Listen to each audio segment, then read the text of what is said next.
Welcome. In this session, we would discuss some of the questions which were asked in September 2024 Tribal Studies and Regional Language paper for UGC NET examination. Now, here the first question says, how was the state of Jharkhand nominated as Jharkhand? So, there are various theories associated to it. Now, Jharkhand under Malik Mohammad Jayasi has been called as a masterpiece. As a major work in his work which is known as Padmavat. Then Jharkhand comes from the word Jhar and Khand. Khand means the land and Jhar means the forest. So it's basically abundance of forest in the area which led to the name Jharkhand. And then there are Muslim historians who actually mentioned the nomenclature of Jharkhand and therefore have multiple historical sightings. So all of these are correct. Now note, the paper on tribal studies have numerous questions related to the tribes and the regional configuration of Jharkhand, so prepare that well. Jharkhand and Chhattisgarh, right? So the next one is, which of the following is known as the Queen of Chota Nagpur?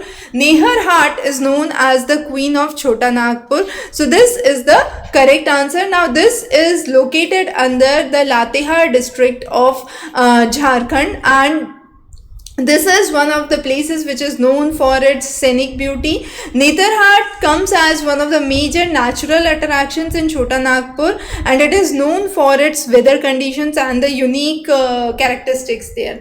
Another question on Jharkhand that was asked was, which of the following elements have been resorted by archaeologists in the writings of Jharkhand? So the correct answer here is pictographic. Now these pictographic symbols are found on rocks, caves, walls, and they reconstruct the early history of Jharkhand. It was believed that most of the tribal communities in Jharkhand actually practiced writings using pictographic scripts, and there has been a gap that has been fulfilled between the prehistory and the history period of Jharkhand by use of these pictographic characters. The next is, which of the following Indian sages actually translated Yajurved Samhita into Hindi? So first of all, it's an Indian person, so you can short down the choices, but again Swami Dayanand Saraswati is the right answer. He was the founder of Arya Samaj and he is being credited to translate the works of Yajurved Samhita into Hindi. His ancient Vedic literature is accessible, so that this literature is accessible to the common people and the Vedic knowledge is being promoted among the masses. This was the basic idea of translation of Yajurved Samhita into Hindi.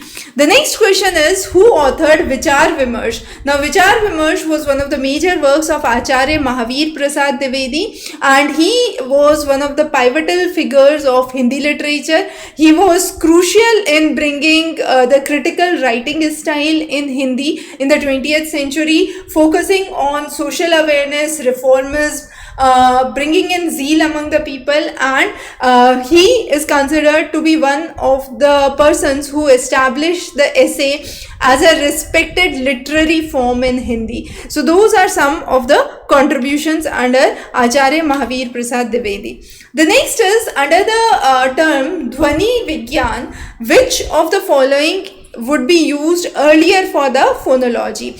So Dhwani Shiksha was one of the terms which have been used earlier. Now Shiksha is one of the 6 Vedangs or the pillars of Vedang, which is the auxiliary disciplines of Vedic sciences, and therefore Dhwani Shiksha is one which has been considered as a predecessor to the Dhwani Vigyan, which is a scientific study of language sound. So very, very important. Now for preparing for your NET examination, we would definitely recommend you go through the past year papers, go through the lectures and the notes comprehensively, and this would actually help you prepare well for your tribal studies paper. Thanks for joining in. Have a great day.